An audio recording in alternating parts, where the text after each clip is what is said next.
Yes, guys, welcome back to the United Stand. I'm Sander Seegers. Big news today in regards to Alex Telles. Fabrizio Romano has come out and said that the personal terms have been agreed with the left back, and that the agent fees have too, and that we've simply got to sort out the transfer fee, and at that point, Alex Telles is our player. Now, I think obviously that's the story of Manchester United's transfer window so far, that the agent fees and the personal terms haven't really been an issue. We'll get on to another little player where that's sort of a similar situation later, but it really is just a situation of having to sort out the transfer fee. Apparently, we're talking to Porto about getting that sorted in the next, 7 days. Is literally a week today until the transfer window shuts. But apparently we do have a plan B as well. Now, I don't know whether that's sort of a bit of bluff talk, a little bit of pressuring Porto into accepting the deal, that we could walk away from it if they don't lower their price or meet us in the middle. But regardless, I just want to see Manchester United go out and get their first choice player, to be fair.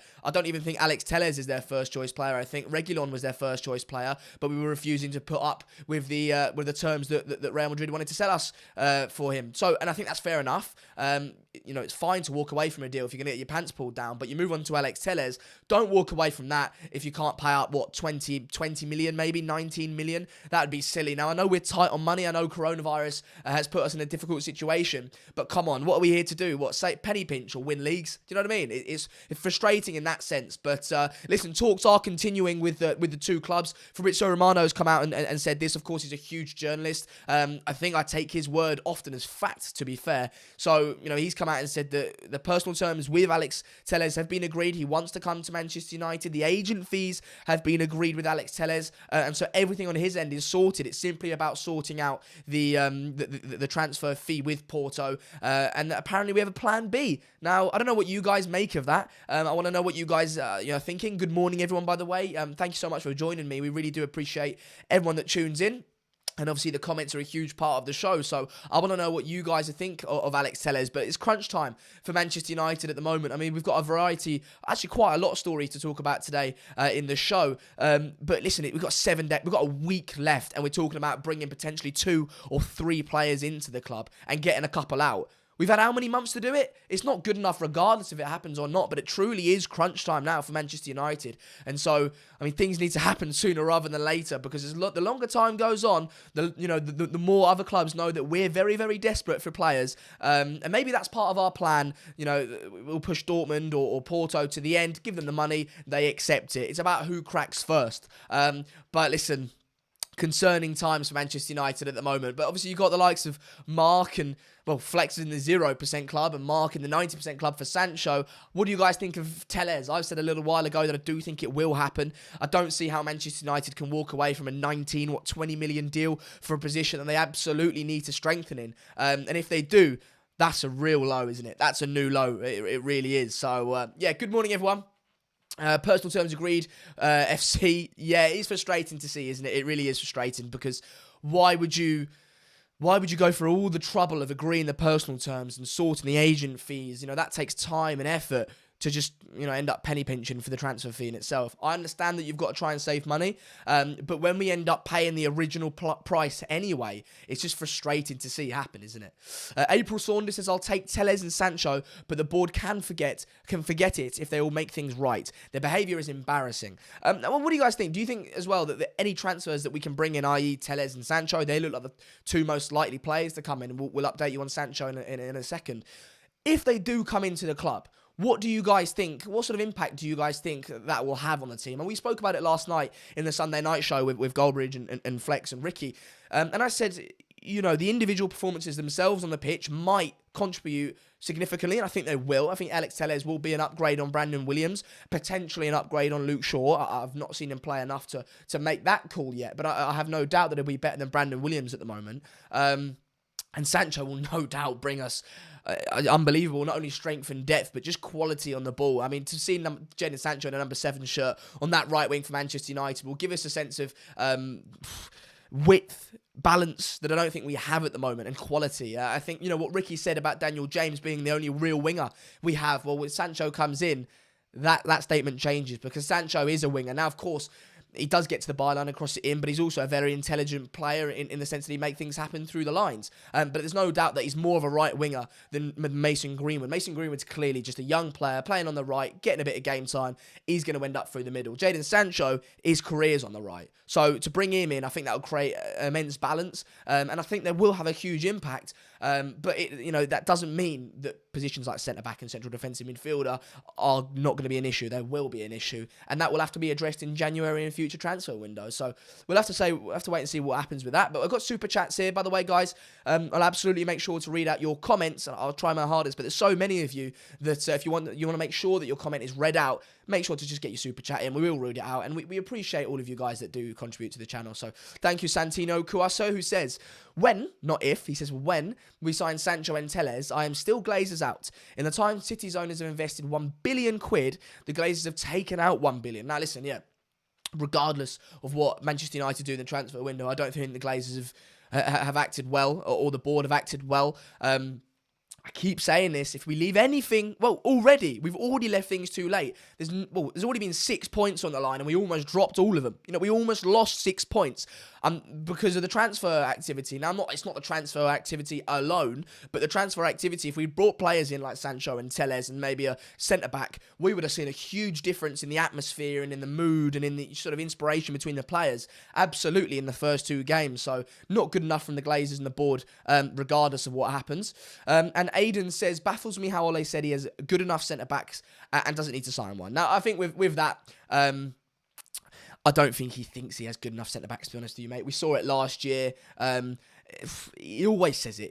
What's he supposed to do? He knows he's not getting a centre-back this season, so he can either go, our centre-backs aren't good enough and ruin the confidence that's already low at the centre-backs that he's already got and have awful centre-backs on awful confidence for the rest of the season, or he can big them up, and then when the time comes, when we can go and get a centre-back, bring a centre-back in, ship them lads off, and sorry, I lied to you a little bit, but we got a good season out of you. Do you know what I mean? So I don't think there's much he can do in regards to that.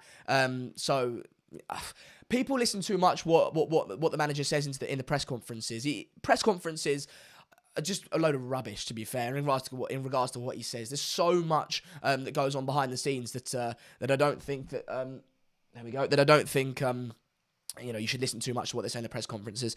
I've upped the volume. Thank you for your super chat. I've upped the volume slightly, so hopefully that makes it better.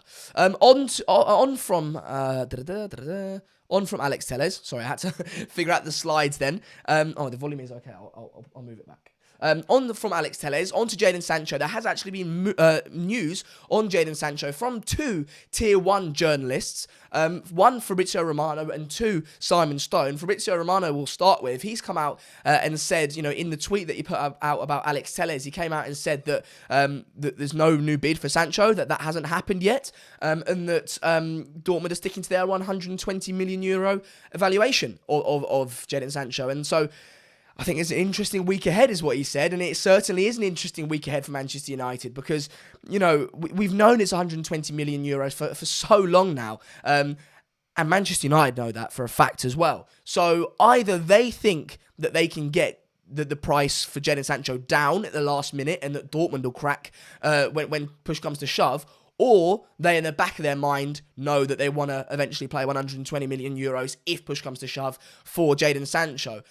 So that's Manchester United's stance on it, which makes me think that we'll probably get him, because I don't see why, if they know that it's €120 million valuation of Sancho, I do not see why we would have continued the pursuit for Jadon Sancho this long without looking seriously at other alternatives if we weren't eventually going to cough up for him. So, listen, that's my stance on it, and I know Goldbridge is very 90% on the whole thing. I want to know what you guys think of it, but interesting times, certainly. And then moving on from Fabrizio Romano on to Simon Stone for the BBC, who's also a Tier 1 journalist, has come out and said that Dortmund have, still stand by the fact that the August the 10th deadline was their actual deadline, and that, that they're not really going to be accepting much beyond that. He did follow it up with interesting week ahead. I think it might have been Simon Stone that said interesting week ahead, not Fabrizio Romano. Which makes me think that he still believes that there's something in the Sancho deal, even though Dortmund have said that that the August the 10th deadline is their final deadline. The fact that he said interesting a week ahead makes me think that he's not fully believing that. You know what I mean? Because if he fully believed it, he'd go, well, that's the deal done then. There's no interesting week ahead because they're not getting him. If he believed 100% what Dortmund was saying about the August the 10th deadline, he'd go, deal dead, done. It's been done for about a month and 10 days or whatever it is, 18 days. But he didn't say that. He said interesting week ahead, which makes me think, as I said, he feels that there's something could happen going forward. I think, what do you guys think on that? I think if he comes in, this is such a huge transfer, man. If he comes in, I'll be so excited. Forget what's happened. I'll be so excited. Strip Bear says, give credit to United. Gives credit to United. They do make other teams look like PSG. Struggling to understand what you're saying there, but I'll have to move on. Thanks for your comment anyway. Aditya said, Jan Fjortov is the biggest fraud. He did come out, he actually tweeted just before we went live. He was responding to a post saying that Manchester United are going to make a last-minute bid for Jadon Sancho in this upcoming week of 90 million quid. Dortmund are asking for 109 million quid and 120 million euros. And he was sort of slating that deal off, that bid off. The report he was actually responding to, I don't know how credible that was, but he was replying to it anyway. And he was sort of mocking the idea that Manchester United are going to come in with a bid because... I guess it is sort of mockable to an extent, isn't it? The fact that they've clearly said 120 million euros or 109 million quid and you come in last minute with a bid of 90 million quid. It doesn't make too much sense that, So he was mocking it, but no real news on that end. James Foley says, when's Kante coming? Well, we'll get onto that in just a second. Just before, actually... There you go. We'll get on to him now. The final sort of transfer incoming rumour of today is that we're interested in N'Golo Kante. Apparently, we've showed interest in N'Golo Kante, and that obviously we want to sign him now. Listen, I don't think this will happen. If it does, wow. I think, if anything, Manchester United were going to sign a left-back, well, right winger first. I think all our sort of eggs are in the Jadon Sancho basket. If that doesn't happen, we'll get the left back. We might get the left back as well. If that doesn't happen, I think a centre back's the next sort of protocol, isn't it? It certainly isn't, in Manchester United's view, a central defensive midfielder. Although I think it might, it quite should be, because I think we're certainly weak at central defensive midfield. So N'Golo Kante, I think it'd be a fantastic signing. I want to know what you guys think. Yeah, I mean that's the thing. Leslie Lai says another midfielder. Lol. Wow, amazing. I think we're certainly weak at central defensive midfield. Going forward in the midfield, we've just got an abundance of talent. But in the defensive areas of the midfield, I think we're slightly light. I don't think McTominay's up to it in that position, although I do like him as a player. I think Matic can't play every single game. I think Fred's a good player, but I think Kante is certainly an upgrade on that. And so I think if we were to bring him in, then I think it'll be fantastic. I know him and Matic are... 4 or 5 years older than when they won the league, but they did win the league together in a partnership. I don't think they'd play together, although Ricky was sort of alluding to that he'd like to see that last night. I don't think they'd play together. I think the fact that they're both, late 20s, early 30s, means that they'll have to sort of rotate between the two of them. But I certainly think that if we get Matic and Kante in, or we get Kante in and play him and Matic in the midfield together or in rotation, that would be a fantastic signing. And I don't think it would be too expensive either. And I think, that's certainly a deal I'd like to see happen, but I don't think it will happen. I just don't see where we're going to get the money from. We're haggling over Telles for 19, 20 million. We're haggling over Sancho. Fair enough, that's a little bit more, but we're haggling over him, right? We're not in for a centre-back where we clearly need strengthening. Where are we getting the Kante money from? And we've had no real outgoings at the moment. So, dodgy. Jez Bish says, would Bielsa improve the players we already have instead of Oli? I don't really want to get into the Oli conversation because we did that last night. So if you are interested in my opinions on Ole Gunnar Solskjaer and everyone else's opinions on the channel on him, watch last night's show. After this, of course, and you can get your opinion there. We're here to talk about transfers. Ragu says, what do you think of the news of the flight which Matt Judge used to get Van der Beek flew to Dortmund over the weekend? I've not heard of that, pal. I've really not heard of that. I've not seen any credible journalist report on that, so I can't sort of verify the credibility within that story. We'll have to wait and see. Unless you know something that the journalists don't, then I doubt that's true. But fair enough if you do. Minnesota Vikings lost by 1 point last night, of course. Said still waiting for Sancho and Telles updates. Well, you've got your update here. apparently Manchester United want to go in for Sancho with a new bid of £90 million next week, or this week, upcoming week. Of course, Dortmund's evaluation of Sancho is £109 million. And they're basically going to stick to that. That's what Fabrizio Romano said. But Simon Stone's come out and said that the August the 10th deadline was their actual deadline, and that really we're wasting our time. And on Tellez, we are discussing the fee, the transfer fee with Porto. We've agreed the personal terms. We've agreed the agent fees with him, and now it's just about the transfer fee itself. So I expect that one to happen certainly. On Andreas Pereira. So you guys set me up so nicely, man. On Andreas Pereira, this man here, apparently Lazio are in for him with a loan option, with a loan sort of deal for an option to buy deal at the end of next season. Apparently United want to send him out on loan. They're happy to do that, but the reason the deal has not happened as of yet, and it's sort of stalling slightly, is that they're just discussing who should pay the wages or how that package will work. So obviously United want to share the wages. Obviously Lazio don't, right? So it's just going to be a situation where they sort that out. If they do sort that out, I fully expect Andreas Pereira to go. I certainly don't think he'll be a miss in the Man United side. If we get rid of him, guys, jeez, I mean, I'll be delighted. I'll be absolutely delighted. I think he's just, and don't take this the wrong way, I think he's a waste of a shirt. I think he's a waste of a shirt, absolutely. So he's so poor. And I saw rumours of like 27 million euros if Lazio were to buy him at the end of next season. 27 million euros. Mate, we get our pants pulled down in transfer deals, but that is certainly a ridiculous fee for if Lazio were to get him. By the way, if you do hear my voice is slightly different, I am ill, but I'm here anyway. Lohesh says, Sander, I will take Tyrone Mings in the deadline day instead of a dead backup striker like Josh King. He is left-footed and a quick centre-back. What do you guys think of Tyrone Mings? I mean, that's not going to happen. We're not going to sign a centre-back. Ollie's come out and said he's happy with his centre-backs. Not because he's happy with his centre-backs, but because he knows we're not going to get one yet. So I certainly don't think that'll happen. But, I'm not against that as an option. Too much... Oh, right. Okay, we'll move on from that. Bailey is so fragile that if you don't handle with care, he will break into many pieces. That's what Leslie says. Yeah, I mean, I'd love to see Bailey next to Harry Maguire, and I'd love to see him stay fit. If that can happen or not, we'll have to wait and see. But yeah, listen, if we can get rid of Andres Pereira, that would be good. Free up some wages. I'm not sure he's on loads of money, but I think he would certainly be good to get rid of him. Him, Jones, Smalling, Juan Mata, and Dalot, I think, and Lingard. Get those, 5-6 players out of our team, bring in some upgrades. You're starting to look at a decent side there, aren't you? You definitely. You guys are very against Tyrone Mings. Fair enough. We can't afford Kante and Sancho. Certainly, I don't.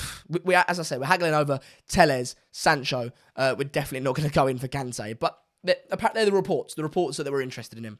But yeah, listen, huge week for Man United, and something I want to touch on actually as well is the fact that, why are our deals all so public? It's so frustrating to see. We've got actually quite a few more stories to talk about today. But I just want to quickly touch on the fact that, our deals are so public, man. It's so frustrating to see.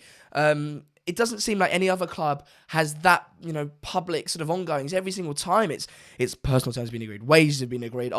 He wants a pair of yellow shoes to sign. Every single intricacy of the detail seems to be out, laid out and public, and it's frustrating to see now. Of course, I think that might be because we're the biggest club in the world, and I might not see it from other clubs because I don't necessarily pay too much attention from other clubs. But it is definitely a situation at Manchester United where things get publicised so quickly, and I don't think that's that might be because we've got leaks in the club, but I just also think it's the fact that we're such a huge club. But as I said, you don't see it from a lot of other clubs. It's so frustrating for the fans. I actually think for the negotiations, it can be frustrating at time because you obviously don't want things leaked and you sort of game plan, quote unquote, leaked. So I certainly think that, it doesn't do us any favours, and it's just frustrating to see, and I want to see us just do deals efficiently, and we don't do deals efficiently. I think, we did the Van der Beek deal efficiently, but that seems like the only single transfer that we've ever done efficiently, You look at the likes of, think back to Liverpool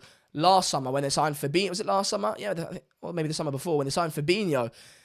Mate, they were linked with him at 9, 20 past 9 he signed. Like, it was ridiculous. I don't see why everyone's By the way, everyone's talking about Milik. I don't see why we can't do that sort of thing. I'll just check I'm pretty sure I'm getting baited. And I'm pretty sure you guys are lying to me. But I'll just have a quick scroll through Twitter. No, nothing on Milik. But yeah, that's all I wanted to say. I wanted to say that I just want to see us do deals behind closed doors more often, to be fair, and smoother. Pereira and Mata to Lazio. Well, on Mata then, you guys have really smashed it today with setting me up.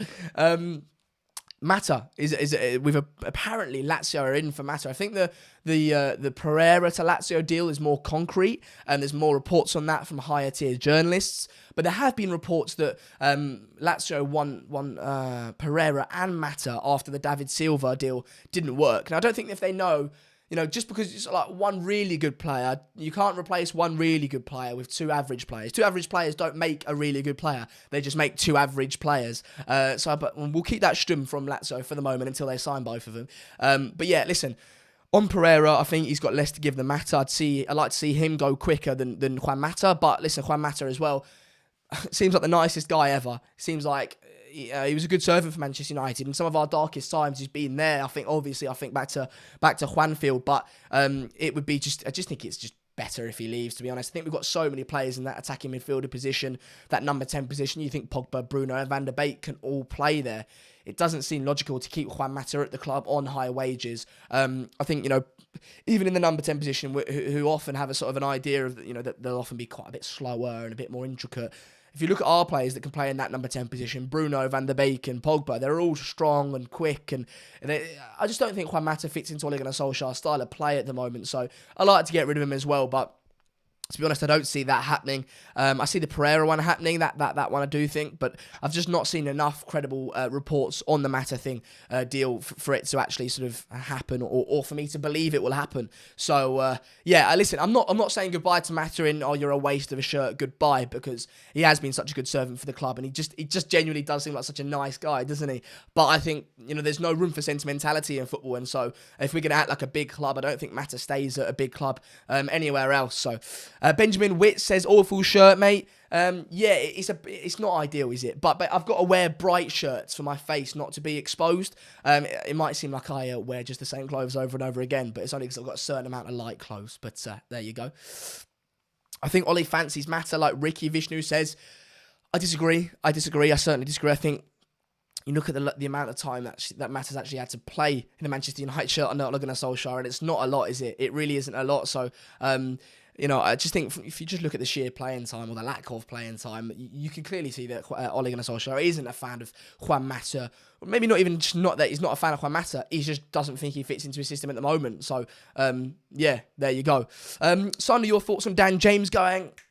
We haven't got a slide for Dan James. You guys have been setting up so nicely on Dan James, but I haven't got that one. But we will talk about it. Dan James on loan. You guys heard Ricky last night on the Sunday night show talking about the fact that he'd like to see Dan James stay at Manchester United. I sort of had a counter argument to that. I think I'd like to see Dan James go and on loan. On loan, I think if he can go out on loan and impress, bring him back, and we can certainly hopefully he can kick on there. But I just don't think he's been good enough at the moment for Manchester United, and I just there's no doubt in his athleticism and his ability to sort of get past players of his pace, but on the ball, Dan James just isn't good enough. He isn't good enough for me at the moment, and Ricky and the likes can say to me, what about that City game where we tore him a new one and all this and that, and we played great here. Yeah, fair enough. We did tear him a new one, to be fair, in those games, and I think there's very specific time and places for Daniel James, but those time and places are so few and far between that I don't think he's worth having at the club at the moment. Of course, when City leave miles and miles and miles of space to run into, you're obviously going to have Dan James is obviously going to have fun. He's going to have a good time, isn't he? But in most of the other games, a player with just pace isn't going to do it for Manchester United, because most teams are going to sit back against Manchester United, aren't they? You can look at someone like Marcus Rashford, who, he probably does prefer space in behind, and he probably does rely on his pace a lot more than maybe someone like Martial does, because he might be slightly weaker technically, but he can still do it when a team sat back against him, Marcus Rashford. He's still got that ability on the ball, like we saw against Brighton, where he can just take it around one player, around the other, and just put the ball in the back of the net. I know that was because he had space in behind, but they got players back, and beat one man, beat two man, put the ball in the back of the net. When have you ever seen Daniel James do that? What Marcus Rashford did on the weekend, when have you ever seen Daniel James, do that? Never. You've never seen him do... He's either got out his feet, shot, and it goes in, and he's just not good enough on the ball for me. But I understand that that's potentially a controversial opinion, and that you guys might want to see him stay. I really need to learn, don't I? Because I just know you guys are having me on. But you guys are saying Sky Sports update on Sancho. No update on Sancho. Delaney says DJ can improve, Daniel James can improve. Yep, I agree. That's why I'd like to see him go out on loan instead of on a permanent deal. I know going out on loan to Leeds is a bit dodgy, but listen, I think he might have a future at the club, and he might go on and develop into a decent player. I don't think he'll ever be a world beater, but I think he might become a decent player. But at the moment, he's just simply not getting enough game time at Manchester United, and rightly so, for him to fully develop. So, I just think get him out on loan and see what happens there. Moving on from Daniel James and Juan Mata, who was on the screen, onto this man, Chris Smalling. That deal seems like it's going to happen. Obviously, we're still negotiating the transfer fee at the moment, and that's dragging because we're penny pinching, and I understand that it's post-coronavirus era and that we're struggling for finances. We're not struggling for finances. We're struggling for finances more than we might usually be. But just get him gone, man. If you want to sell him. Right. They don't want to give us 25 million. Take the 20 million. I know we need to make a point of not getting our pants pulled down and not getting embarrassed in the transfer market as we have done in the past. But it's just frustrating to see Manchester United consistently penny pinching and consistently just dragging deals out, whether it be buying or selling. I think, a lot of you would probably say that you want to see him stay at the club, and I understand that. I think he probably is a good player, but I think Ole Gunnar Solskjaer wants to see his centre-backs and defence play out from the back, and I don't think Chris Smalling does that. That's not his game. He's good at other things, but it certainly isn't his game to play the ball out from the back, hence why he was dropped from the England side when Gareth Southgate came into it, because, Gareth likes to play out from the back, and Smalling, that isn't his forte, and so... I just think, despite him being a good player, I don't think he fits into what Ole Gunnar Solskjaer is trying and wanting to do at Manchester United. So, as far as that's concerned, then I'd like to get rid of him again. But listen, again, if we'd sold him for 20-odd million, that's Telles. Bang, done. Telles signed. Game over, and then we can just put that 20 million towards Sancho, and 90 million becomes 105. 105 to their 109 million. Is a lot more negotiable than 90 million to 109. Do you know what I'm saying? So if you sell players, you're going to get money in, and you can use that elsewhere. It's just frustrating to see. I know it's easier said than done. I absolutely know that, but it's just frustrating as a Man United fan, isn't it? Roger says, no room for sentiment, says Sander, but Ole stays. I see what you're saying, but I've personally seen enough I don't want to get into the Ole Gunnar Solskjaer thing, but I've seen enough... great performances. We finished third, 3 semi-finals, in his first full season. I've seen the culture change at Manchester United. All his signings have been fantastic, apart from maybe Dan James. I've seen enough in Ole Gunnar Solskjaer to trust in the process, but I don't want to get into it. Smalling is quality. Mike Smalling out. If we sell Smalling, we will get Telles. People contrasting opinions in the comments, which I love because it's all about discussion and it's all about opinion. But yeah, for me, he's not good enough in what Ole Gunnar Solskjaer wants to do. If we had a different style of play, maybe, he might, he's certainly better. I think he's probably a better defender than a lot of what we've got. But I think Ole Gunnar Solskjaer likes to play out from the back, and I don't think Chris Smalling does that. Tuanzebe and Bailly should start. I don't think they'll start together, pal. But I think Bailly certainly should be played next to Harry Maguire, and we could potentially see a nice little partnership, develop there. Only if, of course, he can stay fit.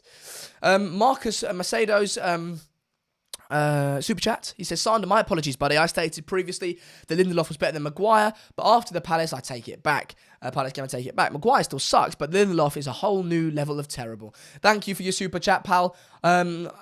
And I've talked about the Harry Maguire thing quite a lot with Flex, to be fair, about how I think that, in centre-back, I think partnerships are crucial, and I think Maguire's got very obvious weaknesses. I think he's got a lot of good aspects to him as well. He's not become a bad player overnight.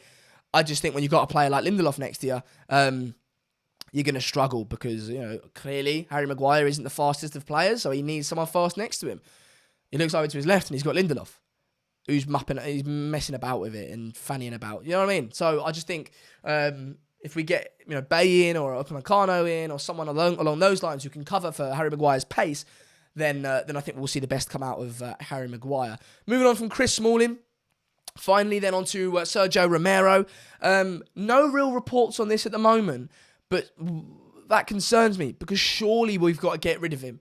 You guys you surely agree with that. You can't have 3 keepers when, I think Romero's on, 80 grand a week, and De Gea and Henderson are, total 500 grand a week, and then you've got Lee Grant as well. So, you can't have that. And Sergio Romero won that. He probably is happy to play second fiddle to David De Gea, as he has done, playing the cup competitions, but as a third choice goalkeeper, how many times have you seen Lee Grant play for Man United? Derby, when we lost, under Mourinho. You can't have that. So Romero, and you can't have it financially either. So he's got to go. But no reports on that at the moment. And that's concerning. Again, it shows United's lack of maybe willingness to do deals, even if they need to. But I think they'll eventually get rid of Romero, surely, because you can't have it. Jamie Jamey says David De Gea, Henderson, Romero, Grant, and we signed Nathan Bishop too. 5 keepers. It's a good 5-a-side team. It's a good handball. We're creating a handball team, lads. We're creating a handball team. That's what we're doing. And Visit says, what's the update on Sancho, Sander? Just to recap what I said earlier, the update on Sancho is one from Fabrizio Romano said that that Borussia Dortmund are sticking to their 120 million euro evaluation of Jadon Sancho, and that anything less just won't be accepted. And Simon Stone's actually come out and said that their original deadline of August the 10th is their actual deadline, and that they won't be having anything now. The deal's done. But he did follow that tweet with, interesting. He finished that tweet with interesting week ahead. So I said it to you guys earlier.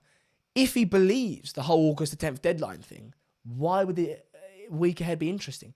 Because if it was true, then the deal would be dead, and it wouldn't be reported on Sancho. It'd be reported on Ismail Assar or someone else.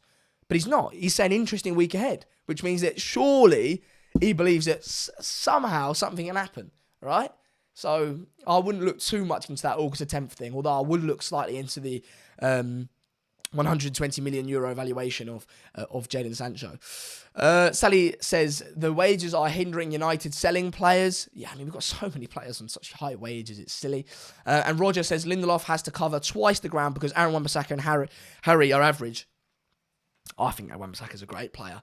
I think he'll come good. He's had a couple of bad games, finished last season poorly and started this season poorly, but I think he was so good for a lot of last season that I think he'll come good. You've just got to stick with him. Lindelof, on the other hand, though,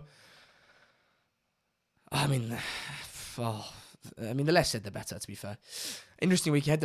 When is the Champions League draw? I don't know where the Champions League draw is. I can find out for you in the near future. I thought we need to pick our form up because regardless of what happens in the league, we've got Champions League to play, guys. Imagine we draw like Bayern Munich. Imagine we draw Bayern Munich. This team's got to go over to Bavaria and play that lot. That would be a shambles, wouldn't it? But anyway, thank you so much for joining me today. I hope you guys have enjoyed the show. I certainly have. We've had a little bit more news than usual. I'll be back with you probably next Saturday, my birthday. And so I'll see you then. But I might see you before then as well. I'll probably see you in the fan cams midweek in the shows after that game. So thank you so much for tuning in. I really do appreciate all your super chats. Just the fact that you've tuned in and your support. And I'll